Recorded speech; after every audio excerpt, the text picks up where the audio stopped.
discussions about the bar exam and what's going to happen.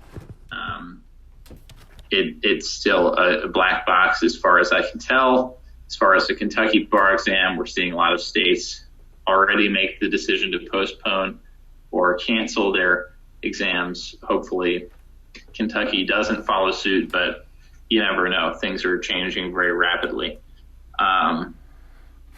We had our last SGA meeting tonight.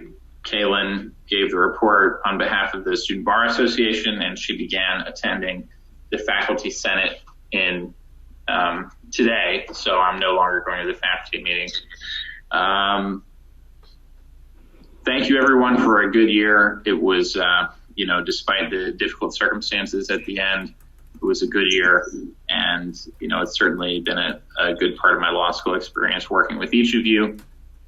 The last thing I'll say is don't forget to vote in the Honor Council elections. They're still open until tomorrow morning at 8 a.m. In the coming days, if you are transitioning onto SBA, please connect with the person transitioning off of SBA in your position to get whatever it is that you need to settle in and take the reins. For example, the last few days, I've been copying Kaylin on communications with SBA presidents from UK and NKU to pick up on some of the work that the three of us were doing together. I've copied her on things with the Faculty Senate, with the incoming dean. So just please be courteous if you're going off of the table to help get people set up who are coming onto the table. If you need access to email accounts, social media pages, etc., make sure you communicate with the appropriate people so that those all get carried on and don't get left. For example, I'm still admin on some page for the philosophy club from when I was in undergrad. So we don't want any situations like that where people are, not picking up what they're supposed to pick up and letting things kind of drift into the abyss of the internet. So as far as reports, I know that Matt probably has a more extensive update on numbers. I do want to ask the incoming table to consider very strongly the position that the outgoing class is in. And we are leaving this table with $23,000 in the Y account. And much of that money would have been used to pay for graduation week activities, including the graduation sale we were planning on doing, the day at the Downs, and the graduation dinner. And all three of those events have deep historical roots. Well, some of them deeper than others. The graduation dinner just came about a few years ago, but the graduation sale happened for decades and in recent years has not been happening. It's something that we were trying to revive. And so these are deeply rooted traditions that our students, I think, deserve to participate in after years of contributions, not just to the school in their efforts, but contributions to the school in their finances. And so I hope that you will consider, when the time comes and when the time is appropriate, still funding those activities, given the dramatic surplus that the table is being left with coming into the 2020-2021 academic year. There's obviously no way for us to guarantee that. I brainstormed to think about whether we could, and I don't think there is. But generally, the Y account, we try to leave with $10,000 to $12,000 for the next year's table in the event that there's any funding issues with SGA, which we don't anticipate this year. And Kaylin has a very good grasp on SGA funding and how it works. But that is the $10,000 to $12,000 we try to leave the incoming table with is actually more than we were left with this year. We were left in a very bad financial position, and we were very conservative with our money all year to try and make sure that next year's table is left in a good position and that we would have adequate funds to do everything we wanted to do. So needless to say, it's a disappointing way to go out, but it is much to the benefit of the incoming table that you have a lot of money to do with what you please. I do understand that we're running at a deficit from the SGA account because they clawed back the entirety of those funds.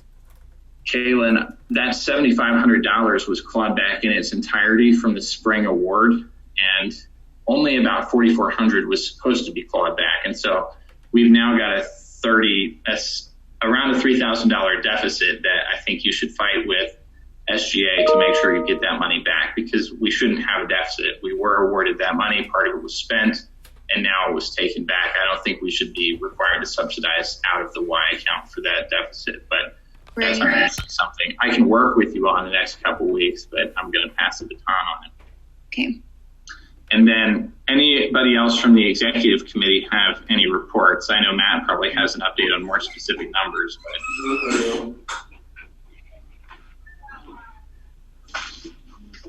No, I can go ahead and go.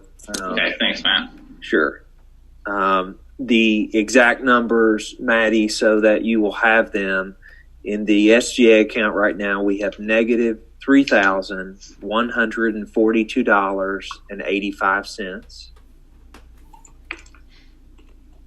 In the Y account, that balance is $23,584.10. And so, as Connor was talking about, and I appreciate the the great precursor there to my report, we did not, as John Paul let me know this afternoon, did not get that $7,500. So just talk with SGA. I mean, best case scenario, at least for us at this point, if they can somehow get that amount to zero, I know I will go ahead and tell you, I think that that's going to be difficult to do because the university, I'm sure that you all have seen copied on some of the university-wide emails, has asked all organizations as well as universities or the specific colleges that make up the university to stop spending any unnecessary money. It should be for, essential purposes only. So we'll see if we can get that money from SGA. You have the connection there, so I implore you to work that just so that you all will have as much money as possible, because any deficit that we do have in the SGA account will obviously have to pull from the Y account to get that back to zero. So that's kind of the situation there. If for some reason they disperse the $7,500, I don't think that will happen.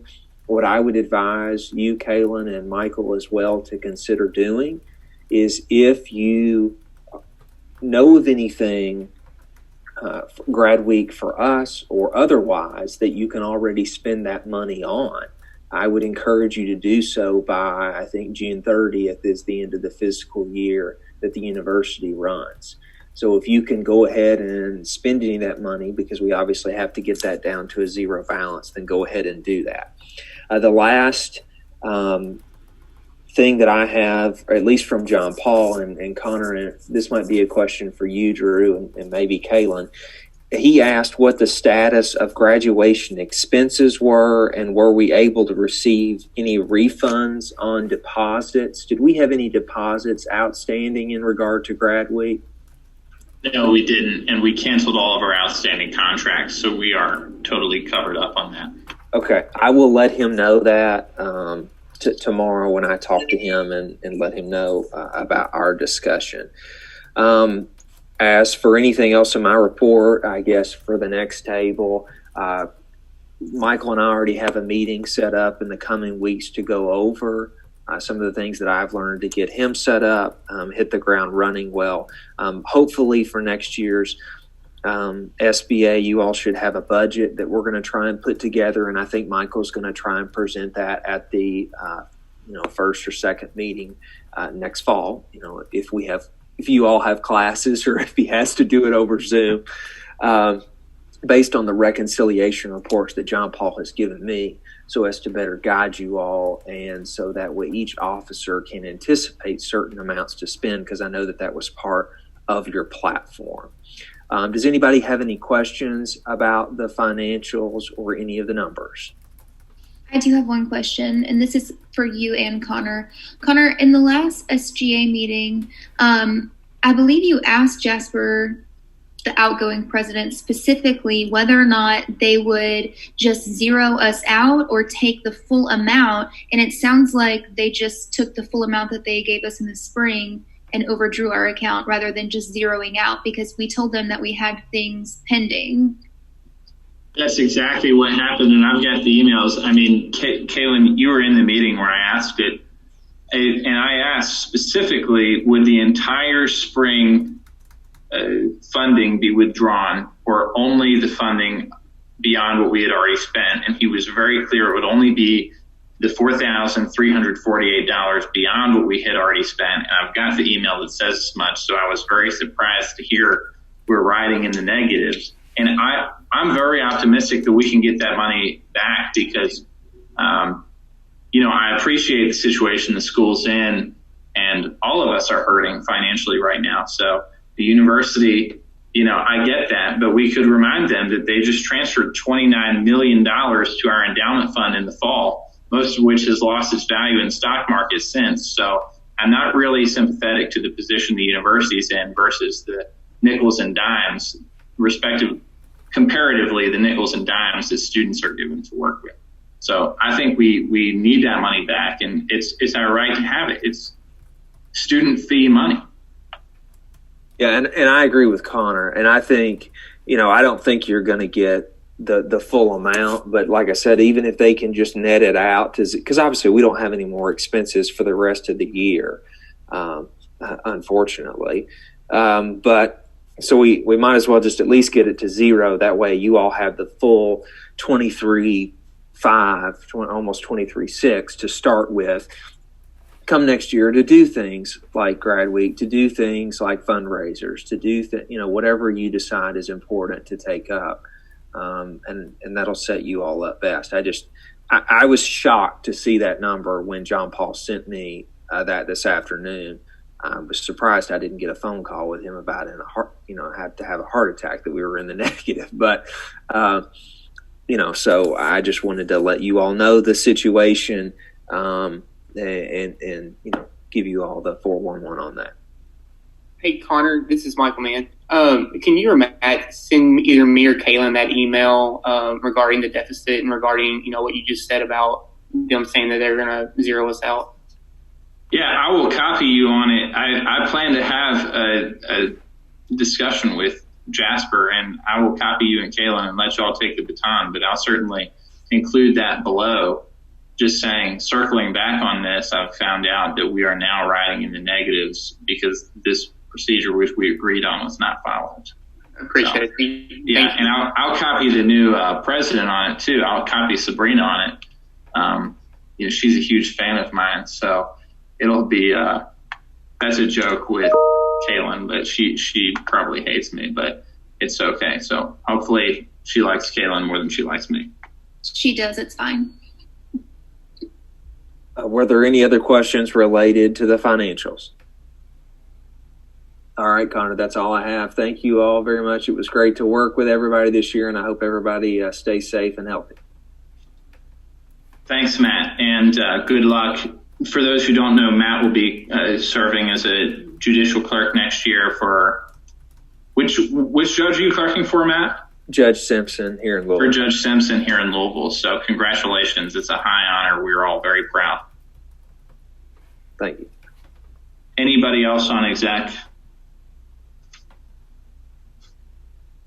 Drew, did you want to say anything about the Honor Council elections? Well, I wanted to bring up the Google Drive. Does Kaylin and Kirby, do they have access to that yet? Not yet. I talked with Kaylin about it tonight, told her we'd get her squared away. Yeah, so we can get that. And then that will help Kirby with the agendas because we have you can just create a new folder for your all's year. And we have all of our documents that we've worked through, and like the Constitution and the bylaws. So we can get you on that.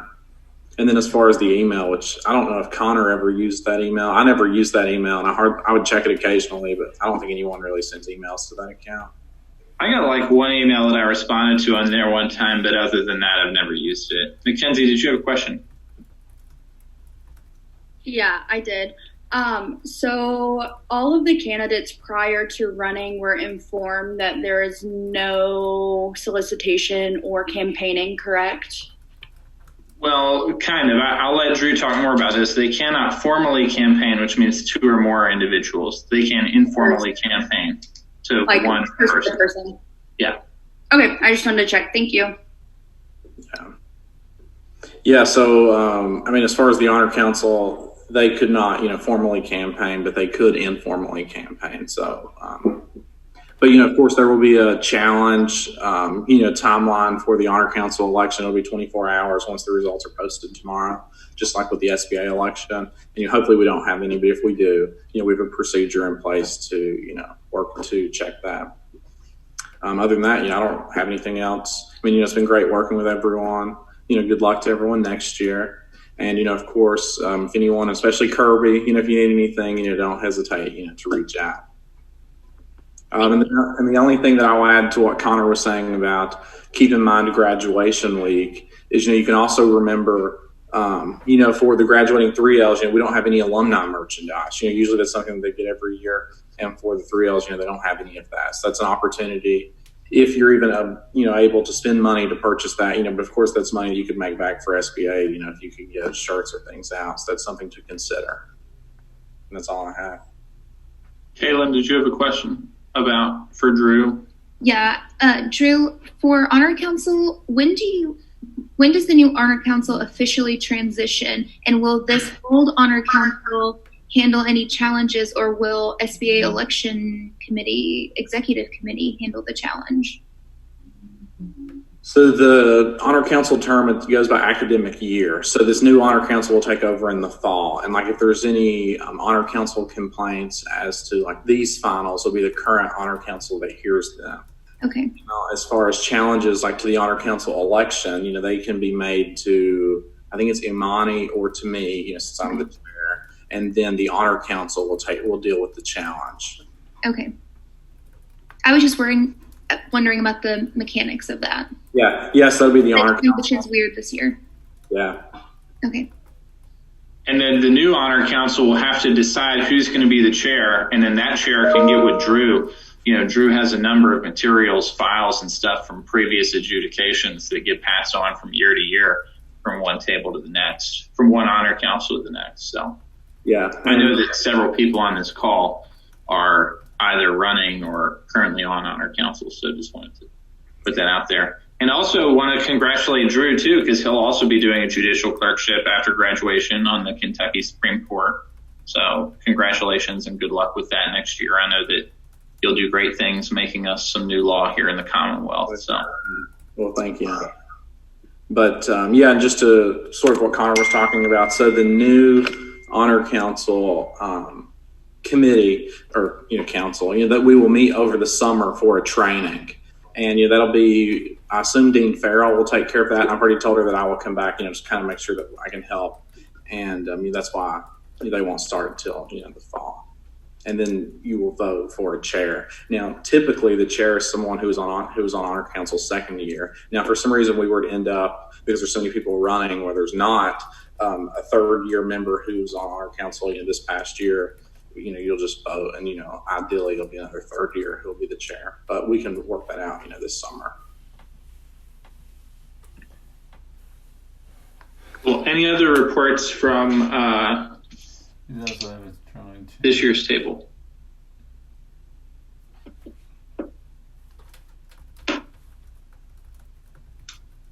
So it's not really a report. So our composite proof is being printed, has been printed. I don't know who's supposed to receive that, but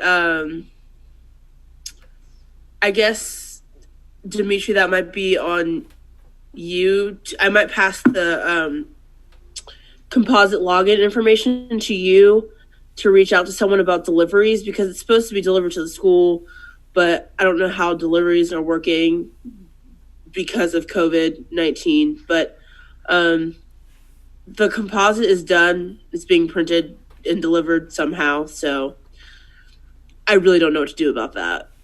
Did you clear it in the portal? Like, did you review it, Imani? Yes. Okay.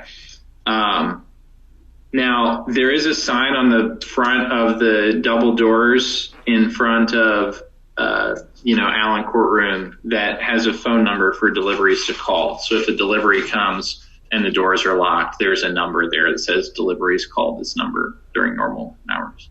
Cool. That's all I have. Sweet. Imani, I don't want to let you go without giving you the shout out about your job in Virginia. And I know that firm that you worked with last summer that you'll be going back to will be lucky to have you. And it was awesome working on exec with you. So great job for all of your hard work. Oh, well, thank you so much. It was great working with you all, too. I'm sorry we don't get to all say goodbye in person. This is so strange. Yeah, usually both tables will go out together for like pizza and beer, and SBA will pay for it. But maybe you all can re-kick that tradition next year, because Governor Beshear would be really mad if we did that tonight. So. Well, maybe we could have a get together if we end up having a commencement ceremony like in December, as I think that's the current plan. Yeah, we should still do that post COVID-19. And of course, we'll have our Facebook group and everything. We will try to organize stuff as soon as we're able. I mean, it's terrible circumstances to graduate into. For now, if anybody asks, tentatively, graduation has been rescheduled for December 13th at the Brown Theater. That's a Sunday evening, unfortunately. So it's the Sunday after the U of L commencement, school-wide commencement. So I don't think it's confirmed yet, but I think it's pretty. I think that's going to be the date. So Kaylin will probably take over in discussions in that. So December 13th for the class of 2020, hopefully July for the bar exam, but more to be revealed. Anything else before we sign off and let the new table take it?